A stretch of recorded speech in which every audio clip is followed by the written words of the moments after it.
From the Gray Man Briefing, this is a summary of recent developments regarding the Second Amendment, cybersecurity, protests, supply chain disruptions, national security, law and order, free speech, censorship, government oversight, and more. For the third quarter of 2025, this is Update 6 to the Gray Man Briefing's summary of recent developments. In Illinois, new gun safety laws require secure firearm storage and reduce the reporting window for lost or stolen firearms to 48 hours. In Texas, civil arrest warrants were issued for Democratic lawmakers who fled the state to block a redistricting bill. In California, a Long Beach man was arrested for sending money to ISIS and possessing IEDs.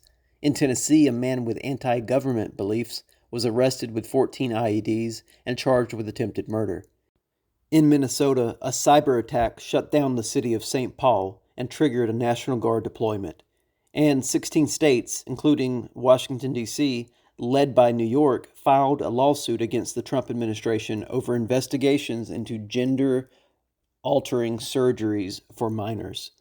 Nationwide, over 400 Rage Against the Regime protests occurred in 30 different states. Congress subpoenaed the DOJ for unredacted Epstein files and scheduled depositions for officials including James Comey and Hillary Clinton. NASA directed the development of a nuclear reactor on the moon and announced plans to retire ISS by 2030. OpenAI removed the ChatGPT feature after private chats appeared in Google search results, and Ring reversed its policy to allow police to request user video footage without a warrant. Let's begin today with current events. So on August 4th, the acting NASA Administrator and Transportation Secretary issued two major directives. First, NASA will fast-track development of a 100-kilowatt nuclear reactor for the moon, with the goal of deployment by 2030. Industry proposals are due within 60 days. Second, NASA plans to retire the International Space Station by 2030 and transition to privately operated space stations with contracts to be awarded within 6 months to ensure uninterrupted U.S. presence in low Earth orbit. The directive raised national security concerns, warning that whichever nation establishes a reactor on the moon first, such as China or Russia, could declare a, quote, keep out zone, potentially restricting U.S. activity on the moon. So all this comes after, I believe back in April, China announced they're going to put a nuclear reactor on the moon. So now it's a race to put power on the moon. Now looking at the Second Amendment briefing, in Illinois, the governor signed the Safe Gun Storage Act, effective January 1st of 2026, requiring firearm owners to secure weapons in locked containers or render them inaccessible when minors or prohibited persons may gain access. The law also shortens the time to report lost or stolen guns from 72 hours down to 48 and establishes felony tracking charges for multiple prohibited firearms transported in a vehicle. Separately, another law now requires all Illinois law enforcement agencies to use the ATF's e-trace system for recovered weapons. Let's shift now into government oversight. In Texas, over 50 Democratic lawmakers fled the state to deny a quorum on GOP redistricting that could add up to 5 Republican U.S. House seats. The governor ordered the Texas Department of Public Safety to arrest those found in state, because they can't operate out of state. The House voted 85-6 to issue civil arrest warrants, which don't actually authorize handcuffing or physical force. Abbott also warned, Abbott's the governor there, he also warned that crowdsourcing bail money may violate bribery laws. Next, 16 states and D.C., led by New York Attorney General Letitia James, filed a lawsuit challenging federal subpoenas and investigations into clinics providing genitalia mutilation for minors. The suit claims the action lacks legal authority and violates the state's right to regulate medical care. The federal probes follow a 2025 executive order labeling, this is back in January when Trump first took office, he issued this order. It labeled such procedures as mutilation. Some clinics in California, Illinois, and Colorado has paused services in the interim.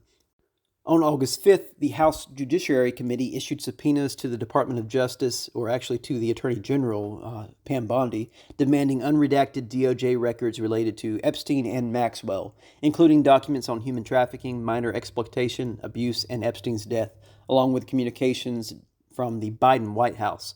Files from the U.S. versus Epstein and U.S. versus Maxwell case, along with the 2007 Florida non-prosecution agreement, were included.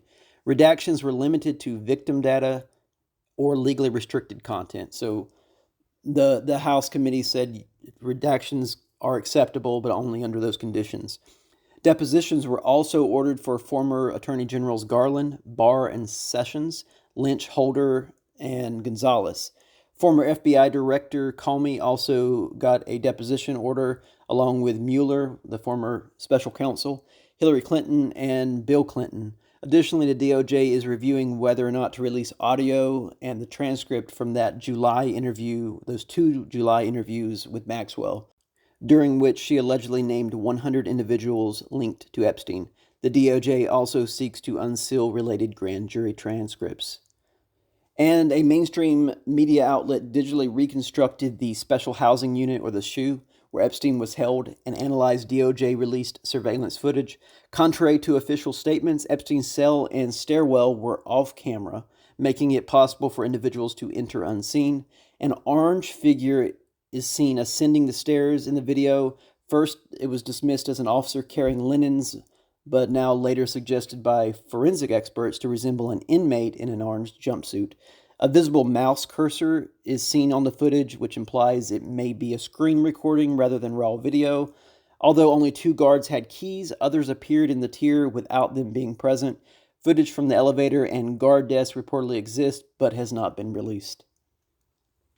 Let's look now at censorship. So the most recent episode of the Gray Man Briefing, Summary of Recent Developments, was removed from YouTube. The platform stated the episode violated rules on content involving unaliving or self-harmony.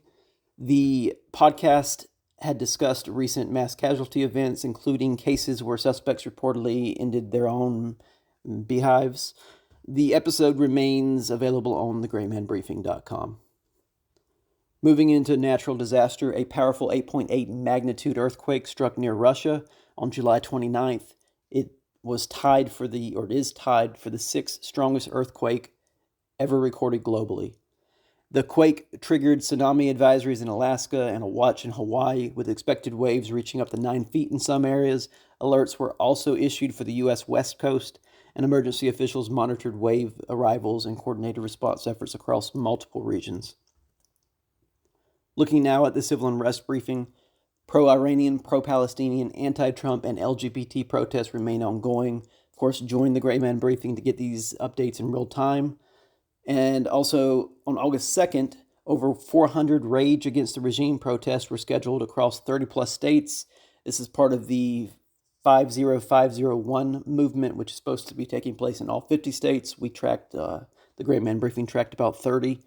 And also various indivisible groups were involved. The protests target the Trump administration's actions on immigration, dismantling of agencies, and civil rights.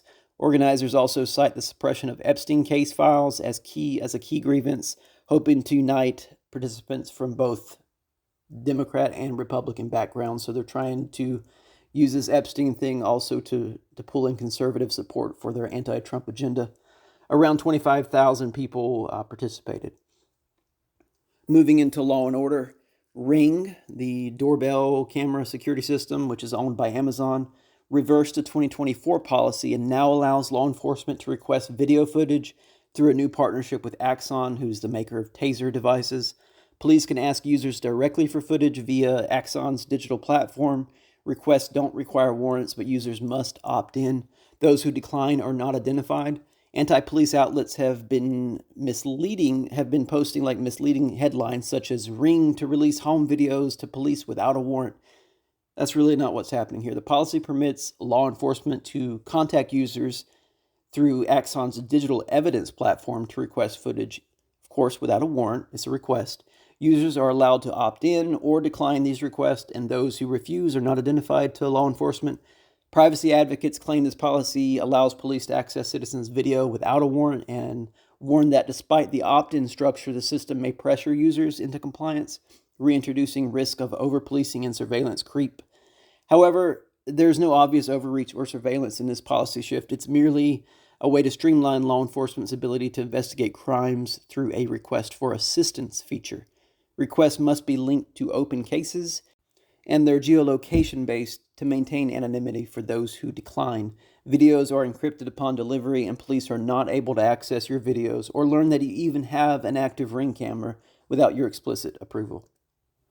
Looking at the recall and health and safety briefing, a national recall includes 700,000 Ford SUVs, over 400,000 Nissan and Infiniti vehicles due to fuel leaks and engine failure risks, about 800,000 Ozark Trail 64-ounce bottles, which are, I believe, exclusively sold at Walmart, were recalled for injuries, including 2 cases of permanent vision loss caused by a sudden cap detachment.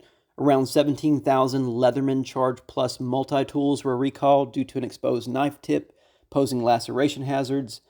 1,000 pounds of frozen ground beef were recalled due to possible metal contamination. A lot more in the recall for this week's briefing, so we're not going to label everything here. If you're interested, go to graymanbriefing.com to sign up for these type of briefings. And moving into terrorism, on August 1st in Long Beach, California, a 28-year-old man, Mark Villanueva, was arrested for allegedly sending 12 Western Union payments to individuals claiming to be ISIS. Authorities also recovered an improvised explosive device at his home, constructed with aerosol, butane cans, ball bearings, and a toggle switch.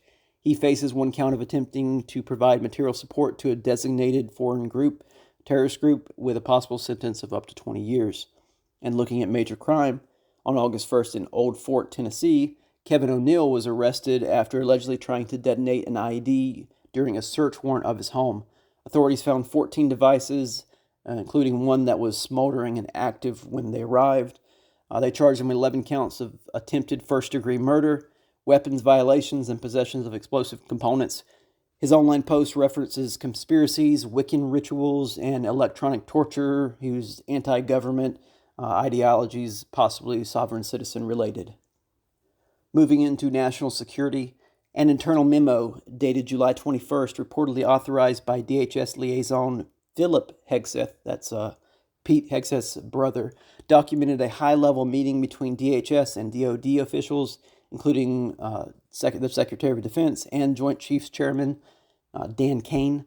The meeting focused on boosting coordination, quote, in defense of the homeland, end quote, amid rising cartel and gang threats. The memo stated that these groups are now officially designated by the administration as foreign terrorist organizations, or FTOs, with the same threat level as, quote, Al-Qaeda or ISIS cells and fighters operating freely inside of America, end quote.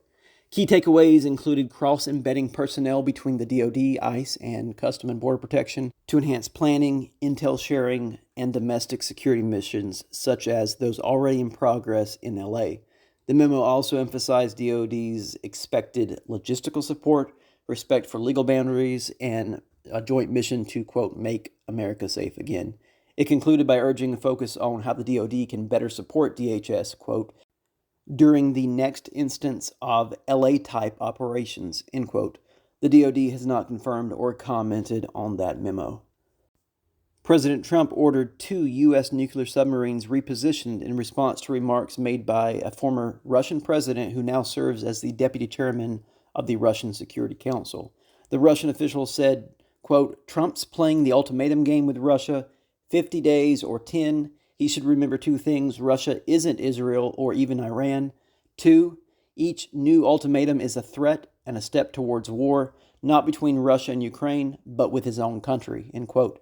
In response, Trump said, quote, based on highly provocative statements of the former president of Russia, I have ordered 2 nuclear submarines to be positioned in the appropriate regions just in case these foolish and inflammatory statements are more than just that.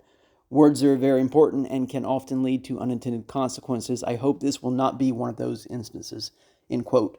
The move signals heightened concern over potential escalation in international rhetoric and security posturing. Shifting into cybersecurity, on July 25th, St. Paul, Minnesota experienced a coordinated cyber attack that triggered a full shutdown of the city's systems. Suspicious activity led officials to power down Wi-Fi, payment platforms, library systems, and phone systems. 911 did remain operational, and back-end communications were partially disrupted. The state declared a cyber emergency and deployed the Minnesota National Guard, specifically their cyber protection team, along with the FBI and 2 private cybersecurity firms. Public services remained partially offline as of August 4th. Moving on, OpenAI's ChatGPT, the share feature that allowed users to publicly create links to conversations so they could share them with others.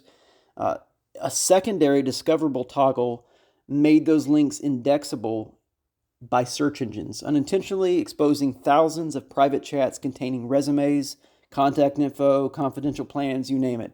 After public backlash, OpenAI removed the discoverable option and began working with Google to purge any cached content.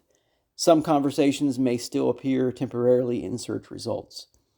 Okay, so that is it for this week's summary of recent developments. Remember that these briefings are delivered in real time to Grayman Briefing subscribers sent via the Telegram and Signal apps and also via weekly emails. Please interact with this broadcast to help increase its engagement and views. Thanks for listening, and as always, remain aware, be vigilant, and stay safe.